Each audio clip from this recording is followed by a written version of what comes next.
dai zuciya lahiya launi ba ni ji wani abu daga ciki duka saboda na san da kawai Allah ne ya rubuta da yau zan waɗe a cikin wannan wasa kenan ba abun damuwa ba in ma na sa damuwa gaban zani ba abun da zai yi kuma Isaka ba dan koko wanda ni ba za a ce dai Isaka ya kada ni in sa damuwa ba haka ba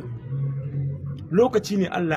Allah ya kawo mishi yana yi ba wani abu bane da haka masoya kowa ya cire abin da ke cikin kanshi na tunanin a'a Isaka wani abu ne a'a lokaci ne wallahi lokaci ne ba wani abu bane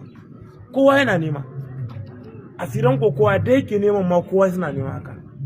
to kenan shi Allah ara mutun rana kace kana so ga bayan shi babu yadda za a yi ne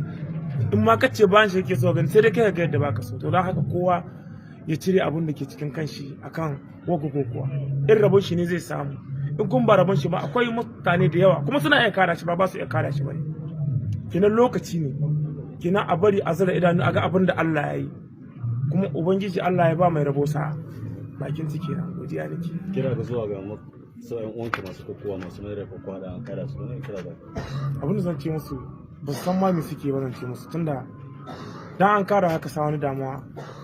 no wannan bai yi ba gaskiya bai kamata ka sa damuwa ba kai wanda ka kara su ma duka aka yi sai da aka yi